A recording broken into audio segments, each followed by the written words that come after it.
बेटी बिना परिवार। माँ, मैं आपके लिए चाय लेकर आई हूँ, अब आप उठ जाइए। बेटी के इतना बोलते ही यशोदा झट से उठ जाती है। अरे बेटा, मुझे क्यों बिगाड़ रही है? कल तेरी शादी हो जाएगी तो मैं कैसे रहूंगी तेरे बिना? माँ, मुझे कहीं नहीं जाना, मैं यहीं रहूंगी, हमेशा आपके साथ। बेटा, एक ना एक दिन तो हर लड़की को जाना पड़ता है अपने ससुराल। ओफो माँ, आप बिना सुबह सुबह कौन सी बातें लेकर बैठ गई। ये चाय लीजिए और फ्रेश होकर बाहर आ जाइए, नाश्ता तैयार है।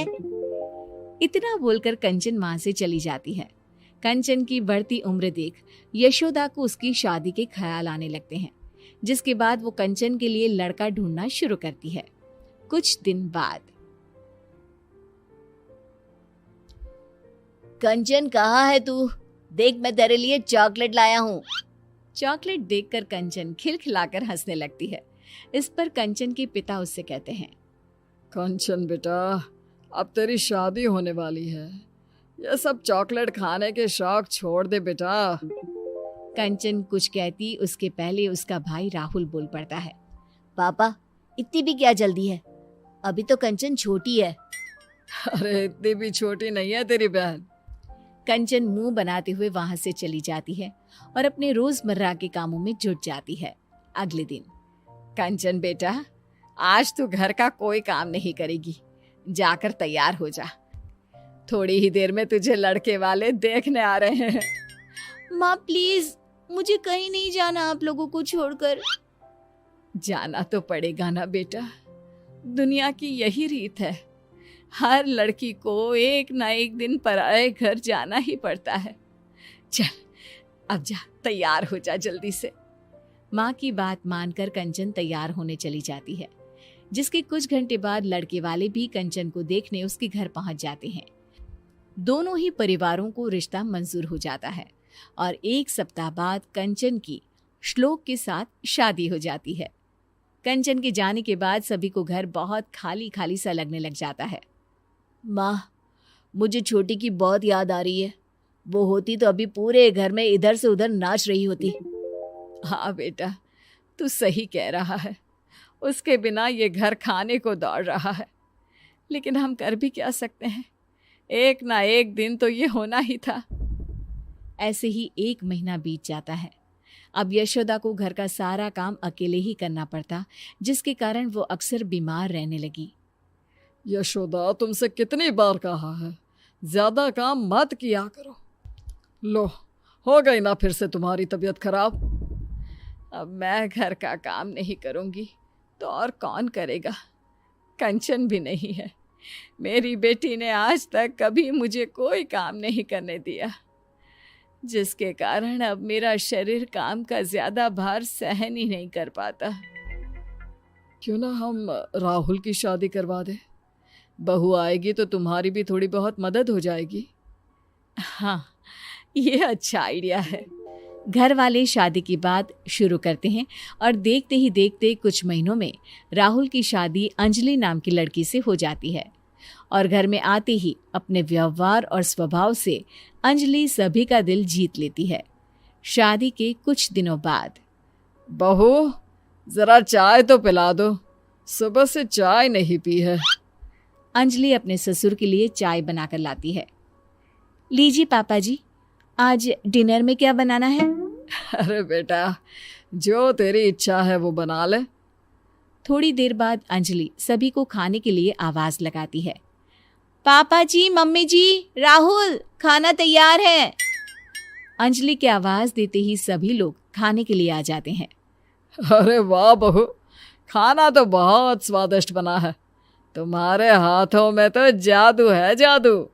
सच में बहू, खाना तो बहुत ही लाजवाब बना है। Thank you. माँ पापा, मैं सोच रहा था क्यों ना हम सब कहीं घूमने चले। हम सब क्या करेंगे जाकर बेटा, तेरी अभी नई नई शादी हुई है, तू बहू को लेकर जा। नहीं मम्मी जी, आप लोग नहीं जाएंगे तो हम भी नहीं जाएंगे। अंजलि के इतना प्यार से बोलने पर घर वाले उसे इनकार नहीं कर पाते और उनके साथ चलने के लिए मान जाते हैं। एक काम करते हैं, साथ में कंचन को भी ले चलते हैं। बहुत दिन हो गए, उससे मिले भी नहीं। हाँ हाँ, क्यों ना हम कंचन दीदी को सरप्राइज दें। वो तो खुशी से पागल हो जाएगी। ठीक है, फिर मैं आज ही उसे यहाँ आने को बोलती हूँ। उसके बाद हम सब उसे सरप्राइज देंगे, फिर सब साथ में घूमने जाएंगे। फिर क्या था।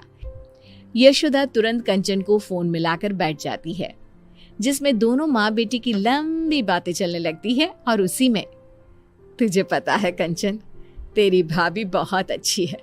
जरूर पिछले जन्म में मैंने कोई अच्छे कर्म किए होंगे जो मुझे अंजलि जैसी बहू मिली है। अपनी माँ के मुंह से किसी और की इतनी तारीफें सुनने के बाद कंचन को अपनी भाभी से जलन होने लगती है। माँ, आपको नहीं लगता आप कुछ ज्यादा ही बहू की तारीफ कर रही हैं? कहीं भाभी आपके हाथ से फिसल ना जाए। अरे नहीं नहीं बेटा, वो ऐसी नहीं है। तू एक काम कर, कुछ दिनों के लिए यहीं आ जा। इसी बहाने अपनी भाभी को अच्छे से पहचान लेना। भाभी से तो अब मुझे मिलना ही पड़ेगा। उन्होंने उस घर में मेरी जगह जो ले ली है। अगले दिन कंचन अपना सामान लेकर मायके पहुंच जाती है, जहां अंजलि उसके लिए चाय नाश्ता लेकर आती है। दीदी, तुम्हारे ससुराल में सब कैसे हैं? मेरे ससुराल में सब ठीक है। आप यहाँ का बताइए कि सारा काम आप बराबर कर लेती है ना? माँ से तो नहीं करवाती काम। अरे कैसी बात कर रही हो आप दीदी? मैं भला मम्मी जी से कोई काम क्यों करवाऊंगी? ऐसा होना भी नहीं चाहिए, वही आपके लिए बेहतर होगा। कंचन, ये क्या तरीका है अपनी भाभी से बात करने का? हाँ माँ, अब तो आपको मैं ही गलत लगूंगी ना। ऐसा नहीं है कंचन, तुम गलत समझ रही हो। आपसे तो मुझे बात ही नहीं करनी। इतना कहकर कंचन अपने रूम में चली जाती है। अंजलि बेटा, कंचन की बात का बुरा मत मानना। उसका अभी शायद मूड खराब है। कोई बात नहीं मम्मी जी, मुझे उनकी बातों का बुरा नहीं लगा। अगले दिन अंजलि रसोई में खाना बना रही होती है, तभी वहां कंचन आ जाती है। भाभी आप रहने दीजिए, आज खाना मैं बना देती हूँ। अरे नहीं नहीं दीदी, आप मेहमान हो, कुछ दिन आराम करने का मौका मिला है, मैं आपसे काम नहीं करवा सकती। मैं मेहमान नहीं, बेटी हूँ इस घर की। आप जाकर बैठिए, मैं खाना बना देती हूँ। कंचन की जिद के आगे झुकते हुए अंजलि वहां से चली जाती है। थोड़ी देर में कंचन का खाना बनकर तैयार भी हो जाता है। आ जाइए सभी, मैंने खाना बना दिया है। कंचन की आवाज सुनकर सभी लोग आ जाते हैं और खाना शुरू करते हैं। आज बड़े दिनों बाद तुम्हारे हाथ का खाना खाकर मजा आ गया बेटा। मैं तेरे खाने को बहुत मिस करता था। सच में आज तो मजा ही आ गया। कंचन, तेरे हाथों में तो जादू है बेटा। मैं तेरे हाथ का बना ये खाना हर रोज मिस करती थी। सभी के मुंह से अपने लिए तारीफ सुनकर कंचन की आंखों से आंसू बहने लगते हैं। वो अपने आंसू पोंछते हुए कहती है, क्या सच में आप लोगों ने मेरे हाथ के खाने को मिस किया? मुझे तो लगा था आप लोग मुझे भूल ही गए हैं। अरे ऐसे कैसे भूल सकते हैं हम तुझे? तू बेटी है इस घर की, कोई खिलौना थोड़ी ना है जो भूल जाए। और तुझे यहाँ बुलाने का आइडिया तेरी भाभी का था। हम लोग कहीं घूमने का प्लान कर रहे थे, तो सोचा तुझे भी साथ ले जाए। मुझे माफ कर दीजिए भाभी, मैंने आपके बारे में कितना गलत सोचा। मुझे लगा आपके कारण अब कोई मुझसे प्यार नहीं करता। अपनी जलन के कारण मैंने आपके साथ कितना गलत व्यवहार किया। हो सके तो मुझे माफ कर देना भाभी। अरे नहीं नहीं दीदी, आपको माफी मांगने की कोई जरूरत नहीं है। आप तो बिल्कुल मेरी छोटी बहन जैसी हो। आप इस तरह माफी मांगोगी तो मुझे बिल्कुल अच्छा नहीं लगेगा। अंजलि के इतना कहते ही कंचन उसे गले लगा लेती है। अब उसे एहसास हो चुका होता है कि सभी रिश्ते अपनी जगह खास होते हैं। कुछ नए रिश्तों के जुड़ जाने से पुराने रिश्तों का प्यार कभी खत्म नहीं होता, ना ही जीवन में कभी कोई किसी की जगह ले सकता है।